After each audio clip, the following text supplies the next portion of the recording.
So Bloomberg came up with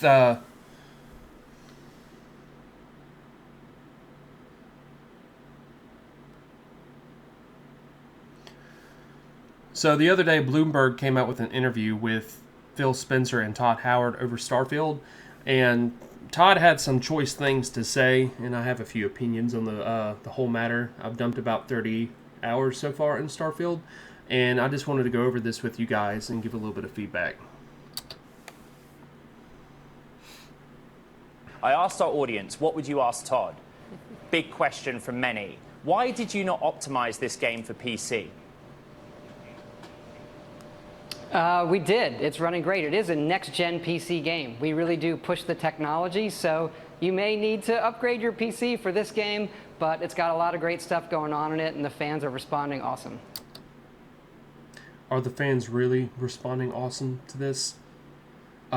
First of all, it does not feel like a next-gen game. It is based off of the old creation engine that Fallout 4 used. Actually, a lot of the last games have used it. And I imagine Todd's probably got himself in a little bit of hot water saying that you might need to upgrade your PC. I have a 3080 graphics card with a I can't remember what my CPU is, but it is a pretty good CPU. And indoors, I run 160 frames easy. Outdoors in like New Atlantis, it feels like everything outdoors actually. It feels very muddy. Like it feels like my frame rates drop like to 30 frame rate from time to time. It just does not feel fluid like I think it should. And that's just Bethesda games though, right? Like it doesn't. I don't know, man. It just doesn't sit well with me that he makes that he made that type of comment. Kara and I have been reviewing the gameplay. We've also been reviewing some of the discussion online. Phil, good to see you.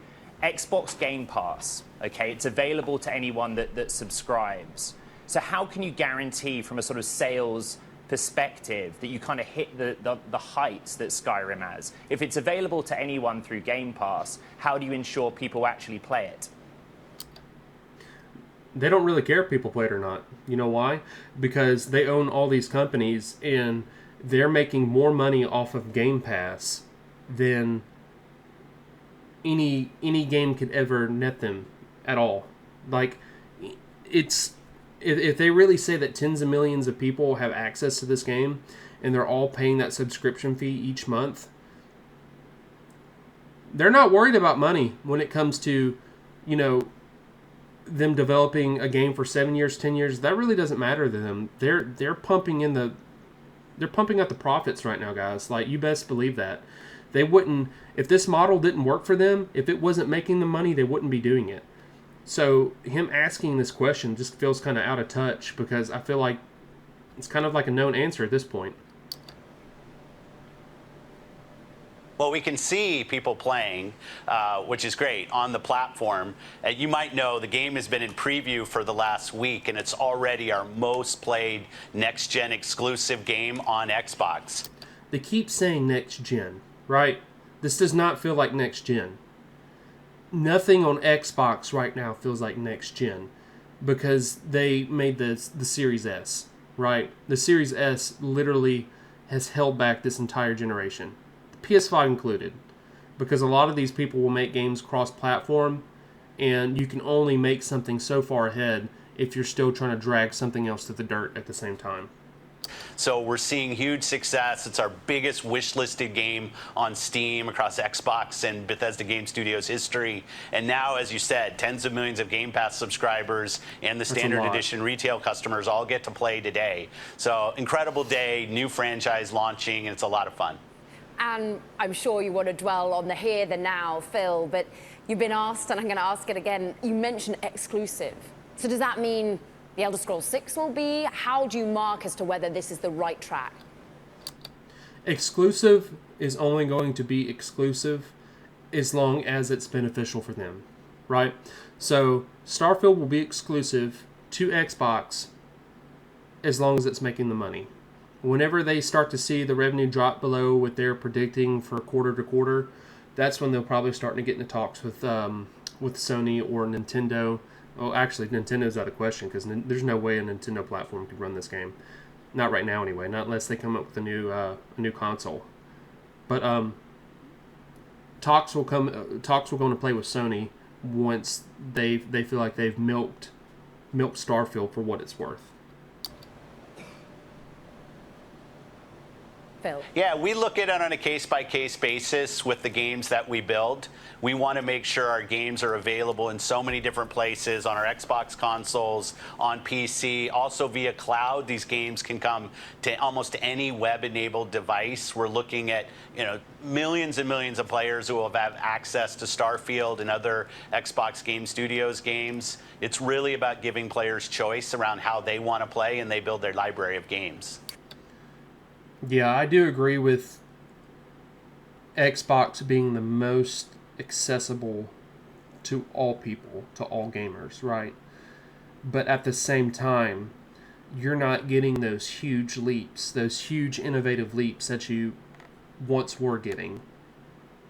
And they are there. They're there to be gotten, for sure. Because you can look at Unreal Engine and see, and you can see what's coming out or what the potential capabilities are in the very, very near future, if not now. So, I think if they would have just stuck to Xbox and PC, it would have been more beneficial for Microsoft and Xbox. But the fact that they are wanting to branch out, and it's like kind of the jack of all trades, master of none sort of deal.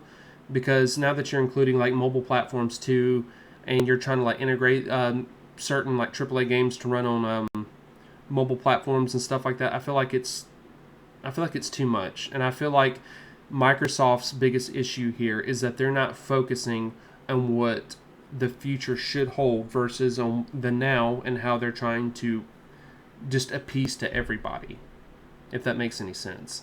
What then, Todd, about timing? What then about other names, other games, Baldur, for example, Baldur's Gate, that have done significantly well? How do you think about ultimately making sure everyone's addicted to your current offering right here, right now? I feel like that question's a little late. And what I mean by that is, I think Baldur's Gate 3 took everybody by surprise. Like, no one was ready for how good that game was going to be. Even when it came out in early access, a couple years ago? I mean, I remember going through it and people saying that, like, it was good, but it still needed, like, a lot of work done to it. And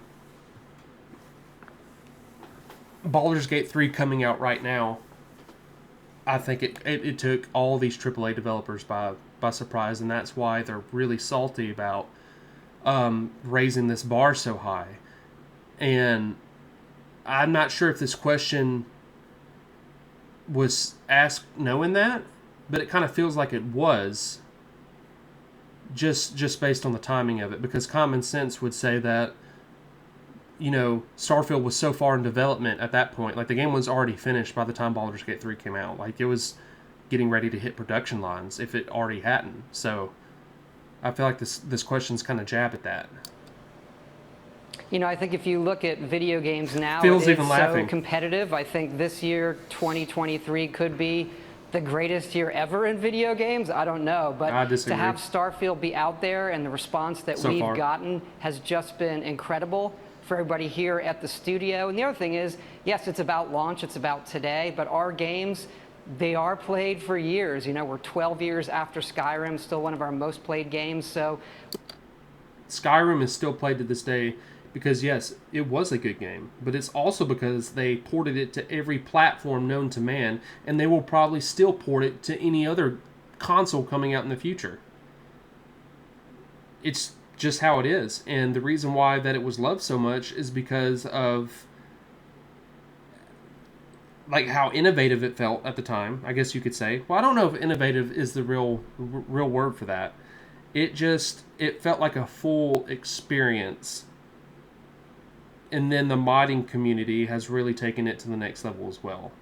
And I think that's what holds a lot of value in the game. I think being able to pick up and play Skyrim, for instance, being able to pick it up and play and go on a new adventure within 5 to 10 minutes and possibly done things that you haven't done before is what really holds value in that game. But the modding community for these games is what really carries them for such a long time. Did you guys know that in Skyrim, there's a group of modders that put it out. It is a full-fledged AI that you can interact with, have full conversations with. I'm not sure if it's Lydia. It might be Lydia, or it might be just a totally new NPC. I'm not quite sure. But you can legit you can ask it questions. If you have a microphone, you can, ask it questions. You could ask it like, what is 2 plus 2? And it'll tell you 4, and it'll give you some witty remark about you not knowing math or something like that. Like, it is like Chat GPT built into an AI in a video game. And that is our future in video games, by the way, guys, if you don't know that. It'll eventually get to the point to where developers just build the framework. Like, they will build, like, imagine Rockstar building like a Grand Theft Auto game, and all they build is the world map. They decorate it, they put all the assets in and everything else, and then everything else is just randomly generated with AI. Nobody would have 2 games the same. It would never happen. Each game would be completely different. Or not each game, each person's experience would be 100% different. And that's actually exciting to think about. Like, Grand Theft Auto is just an example, but there's a lot of, like, imagine Elder Scrolls like that. We like to build these worlds that people can really, really get lost in. The fan feedback and what it means to everybody. It really is incredible for all of us here. Todd, I want to go to another one of the audience questions, and it's very specific, but so many people asked it. Why are there no vehicles on planets? Space is one thing, but what... This 100% is my biggest complaint about this game. Why are there no vehicles in Starfield? You don't have Land Rovers, you don't have gravity bikes, you don't have bicycles, you don't have ATVs, you don't have motors. There's nothing. You don't have nothing. You don't have any of it. You don't even have a horse. You can't even, like, you think they'd be funny, like, you could at least, like, ride around some alien beast across these planets or something with animal husbandry skill traits. No, can't do it. And it completely blows my mind, because within the first hour of this game, you realize the need for these sorts of things, right? You can be on New Atlantis, you can be in the middle of the city, and you can go to your star map, and you can go and you can pull up Mars. You can hit fast travel from Mars. So you're going from point A to point B, from one solar system all the way light years and light years away to another solar system in the matter of a few seconds, and you're there. But as soon as you land on a planet, and you're trying to go discover like this mining colony or this science outpost or this cave or this unique landmark, and you pull up you hit F or whatever key it is, you hit F and it shows you that it's like 900 meters away, and you have to walk the entire distance just to get there.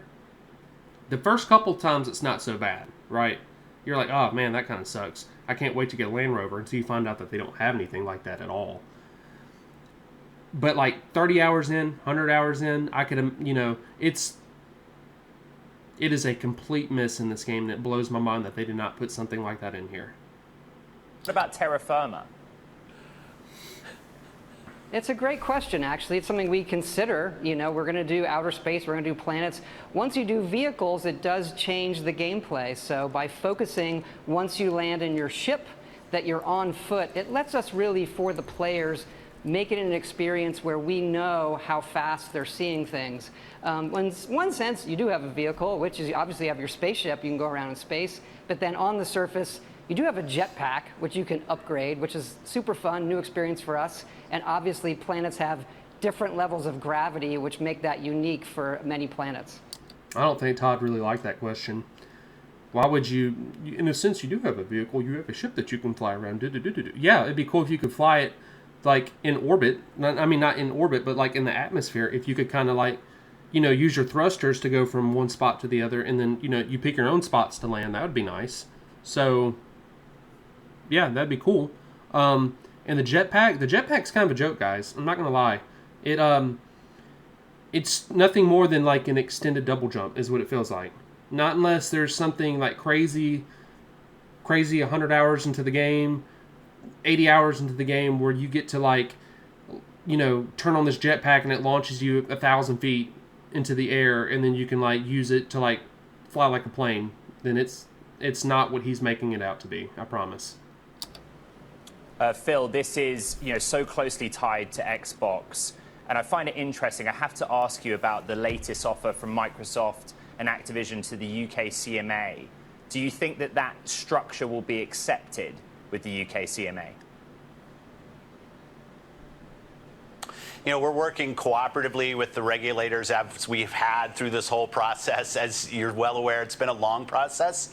We remain confident in the work that we're doing with the CMA and the European Commission and here with the FTC in the US that we will close this acquisition. Another rather specific. I want you guys to take a look at this picture real quick. Which one do you think makes them the most money out of all 4 of these games? Which one do you think that out of all 4 of these games probably nets the most profit? If you think anything besides Minecraft, you're absolutely wrong. Forza is a car game, right? It is like it's a game. Car games aren't for everybody, but I'm not knocking on Forza at all. Forza is a great game. Like, it's a great series. It is Xbox's Gran Turismo, and they will continue to come out with those. They will continue to push the limits with the graphics and everything. No knock on that. Bethesda's in a weird spot right now. They just came out with Starfield. It's getting good reviews. People are judging this game based on like a slope of how when it first starts out, it feels kind of slow, and then you get about 8 to 10 hours into it, and you're like, man, this game is amazing. And then 20 to 30 hours in, you start to notice the cookie cutter aspects of it and how it's all just kind of the same thing over and over again. So I don't know what the long term for Starfield will be, but it's not nowhere near as bad as Halo, right? I will never forget when Microsoft bought Halo, like Bungie sold it, and if I'm remembering correctly, that is right. I think Bungie sold it to Microsoft, like they sold the IP for it. But I remember whenever, they came out with Reach and then they sold it, Halo has never been the same. Like, they've made a lot of money off of it, but that's only based off of the first 4 games. You got Halo, Combat Evolved, Halo 2, Halo 3, and then Halo Reach, all developed by Bungie. And those games were amazing. They were innovative. They pushed the boundaries for everything. And now, kind of like how Blizzard is with World of Warcraft, it's, a lot of people just funnel money into these franchises or these IPs because they're trying to catch that nostalgia, right? Like, 343 has done no service to Halo at all. It's been mid at most. All of the games have. The storylines feel broken up and just kind of don't make sense. I think Halo Infinite had the best potential out of all of them. And then 343 just completely squandered it.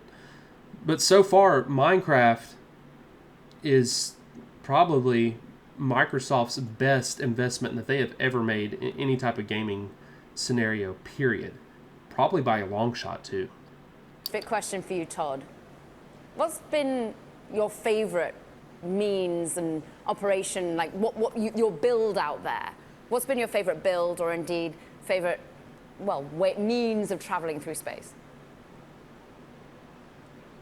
Favorite means of traveling through space? Well, when I'm doing my ship, I like to focus on shields and defense because you never know what's going to happen when you jump into a new system in the game. As far as character builds, one of the things we love to do, which is there's so much you can do in the game. It's almost like 5 or 6 games at once. It does not we feel usually like 5 or tell 6. people, just get comfortable, do what you want to do. If you want to zen out and scan planets and explore them, great. If you want to join the pirates, great. If you want to do this epic main quest, it's really whatever you want to do, whatever you're comfortable with. And really, for us, it is, we do these worlds, but it's about the players making it, their own.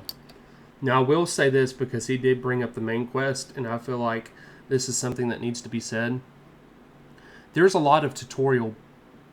Well, I wouldn't say a lot, but there's enough tutorial baked into the main quest that they just don't tell you is there, right? So you can divert off of the main quest really early in the game, and you can go, like he said, do whatever you want.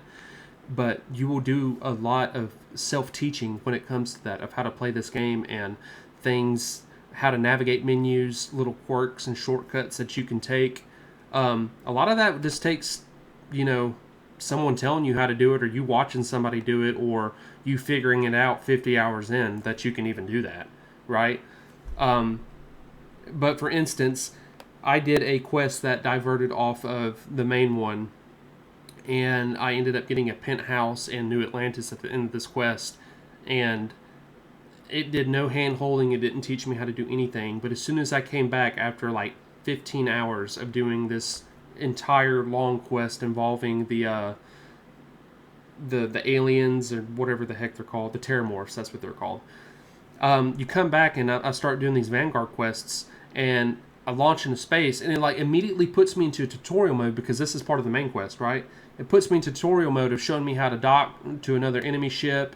It shows me how to power down all my systems to creep up, to be stealthy in space. And it doesn't teach you that anywhere else. You can only experience that in the main quest. So if you guys are having trouble and you're feeling a little bit overwhelmed when it comes to this game, just kind of stay on the main course for a little bit until you get a good hang of it. And then you probably would feel more free to deviate off of that and go do whatever you want. And you probably have a better enjoyment out of it than I did. While I still have this thought in my head, going back to the transportation thing of having to walk everywhere on foot, I guess the reason why it bothers me so bad is because all their previous games had ways to get to get around the map, right? In Fallout 4, you could even say that the power suits, if I remember correctly, couldn't you you could like jump really far with the power suits? You could kind of like fly with them maybe a little bit. Not 100% sure on that one. But in Skyrim, you had horses, right? You could get horses, you could buy horses, you could run them. Heck, you could even transform into a werewolf and go sprinting on all fours through the wilderness. And it was very fast. Even Oblivion had horses, right? Oblivion had horses, guys. That's where the horse armor came from. That's where microtransactions kind of got their thing, from Bethesda and the horse armor. And people bought it. And now look where we're at. We're riddled with microtransactions, battle passes, and everything everywhere. And I'll also say that brings me to another point when it comes to these type of things. If Bethesda drops any type of vehicles for Starfield in the next 6 months, like if they drop, ATVs, bikes, Land Rovers, anything to traverse these maps, it was already done before Starfield even launched. They don't just cook up these new ideas and these new assets and implement them in just a few months and then shove them into the game. That's not how that works. They've already had, if this happens, they've already had those in plan. And what they'll do is, it's like a trickle feed system, right? Like you're playing the game and they know that you're going to want that content because they know how taxing it is on your time. Like they hook you in with the gameplay loop, and then they make enough of a detriment to it to like make you want something else from the game. And they know that because they hire analysts and all this other stuff. Like they're not dumb. Like they know exactly what they're doing because it's a multi-billion-dollar operation that they have going on here. And so they will give you like a slight, like 3/4 of a pie and keep 1/4 of it out. And you think you're getting the whole pie, but you're not. And then they'll trickle feed you. They'll give it to you here on a silver platter coming in a couple months down the road. And they're like, yeah, we've heard your feedback. We know how much you guys have been wanting vehicles. It was a complete oversight by us. The next patch dropping, we're adding in for a DLC $10. You can get gravity bikes now, or you can get Land Rovers, and you can you can drive them around. And people are gonna be like, oh my God, they're such a great company for doing that. Like I can't believe they listen to us. No, don't buy it. Do not buy it. It was in the game. in development and it was already an asset planned for it at some point, and then they felt like they needed to leave it out to be able to bring it back to people to keep them playing. It's a ploy to keep people playing a game, and that's just how it is. That's how a lot of games are. Todd, this game took 7 years to make. Does generative AI now allow studios like you to expedite the creation process quickly? Well, it seems we want to do that every time. We want to do it faster, and there are areas where we can go faster, but these are complex projects. They're big technological innovation going on. There's so much design. This game has over 3 million words in it. So we do like to make really big games. Those will take some time, and as you mentioned before, the competition in our industry is quite high, the bar is high, and we want to get there for all of our fans every time. All right, guys. Hold on one second. The last point that I'll make for this video is that I'm not going to rate Starfield, not right now, because I think a lot of people are still figuring out, and they're still figuring out things about the game, what they like, what they don't like. Do I enjoy it? Yes, I do enjoy it. Do I get bored of it as I'm playing it? Yes, I do get bored of it because I feel like it is the same thing over and over again. Would I recommend getting it right now? I don't know. That's really up to you. If space games are your sort of thing, then you would probably absolutely love this. I do think a lot of the creative modes in the game, like the shipbuilder, being able to decorate your penthouse or your outposts, that sort of thing, I think they really carry this game in the long haul. But it does not feel like a Skyrim type of experience, and I will say that. The guns feel really good. There's a lot of things that feel good in the game, but there's a lot of things that feel like they were either left out on purpose or completely missed, and it feels like a detachment from the game. And I'm not sure why that is. I'm still trying to figure that out. But after an interview like this, it just kind of feels like, I don't know. It gives me like a little off feeling about the game. Like watching or hearing, Phil Spencer and Todd Howard, especially Todd Howard, say those things about needing a new computer and upgrading it. And, we did give you a vehicle and that sort. I don't know. It's kind of a miss. But anyways, guys, if you enjoyed the content and you enjoyed the video and you like hearing what I had to say, it would really do me a lot of benefit if you would go ahead and give me a like and a follow for the channel. And I'll catch you guys next time.